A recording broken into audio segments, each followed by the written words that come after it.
So Red Mage just had a pretty significant update to its rotation and attacks in the Endwalker update. If you didn't see it last night, or I guess today, I don't know. I don't know when I'm putting this up, but if you didn't see it yet, I am going to go walk through all the different changes that Red Mage is going to be looking at with Endwalker. So the first couple of attacks actually are the same attacks we've seen before. We have a Fair Thunder 2, we have Impacts, and then Core into Enchanted Moulinet. Now if you notice though, there's a new part to the gauge with these diamonds. And so like each Enchanted Moulinet is going to give you one of the diamonds. This works the same with the enchanted combo, like the single target one as well. So each enchanted part of the combo is going to give you a single diamond. It looks like it powers up one of your attacks. So we see like with Fair Holy, it uses up all three during the attack, and with Jolt 2. So I'm not sure, because the Jolt 2 is not a different animation. So I'm not sure if it just like powers up the next attack or how that works. Verholy actually has a completely different animation. We learned that it's actually going to become part of the AoE rotation. I don't know if it's going to like take over Ver Thunder, Ver Arrow, because we do see them still being able to use Ver Thunder. We also saw this buff. It's actually a defense buff, so it's going to buff up your defense as well as your party members. That's actually going to be really nice. Speaking of buffs, Addle is going to be decreasing the enemy's magic attack and physical attack, which is so nice because I never know when to use Addle. Like I never use Addle because I never know when it's actually going to help. So that's definitely a nice addition. One thing I want to point out is the, I guess, new cast of Ver Thunder. We can see that Jolt is used, and then immediately another cast is used. We see the black mana go up, and we see like a thunder attack, which is usually with black magic.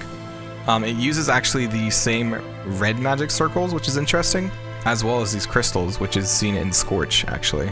We see this actually in the Endwalker benchmark, so it's cool to see that this is, I guess, just either a different Ver Thunder or a new or like taking over Ver Thunder's attack. One of the probably the biggest changes is Manification not doubling your mana, but actually just giving you 50 of each. Which then leads into our combo now. The Enchanted combo now only takes 10 less mana for each one. So Enchanted Repost only takes 20, Enchanted Zwerchao only takes 15, and Redoublement only takes 15, which is crazy. That's going to completely change like how your opener works. And then yeah, we saw Ver Holy, completely different animation.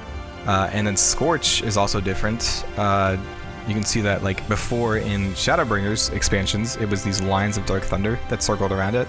But now with the new Scorch, it's like this weird, I don't know what shape that is, but it's this like weird, different shape. Again, like it's adding it to the AoE rotation, which is gonna be so weird. Lastly, they added on an extra action at the end of Scorch when you use that, and that's shown on screen right here. It looks like, you know, rose thorn bushes circling to make these red magic circles, and then a beam of red magic is shot through. You can actually see him casting and turning into a staff for a couple seconds before like the shot goes through. It's so cool. This red magic circle actually seems a lot more intense than the normal circles that we see used with red magic, and I wonder if that has something to do with the job quests or the job lore that'll kind of be built out with this expansion. You can see these diamonds on the edges of the magic circles, which are the same kind of diamonds that we see added to the job gauge. It also adds 4 mana to each side, which is not a huge boost, but it is something. The only other thing I wanted to mention was the displacement and engagement. Now those deal the same damage, so you're not losing out if you don't use displacement, which is kind of nice. So it takes away that like, oh, I want to do more damage, so let me like maybe like almost jump off a cliff. So that's cool. Hope you enjoyed. I know this is a really quick video. I just want to get my thoughts down about all the different changes. I'll definitely be working on a Reaper and Sage job breakdown, or a closer look at those now that we have more footage and more stuff to look at.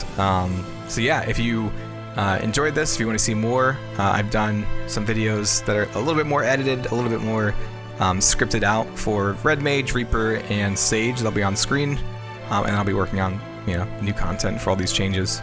So look forward to that, and I'll see you in the next video.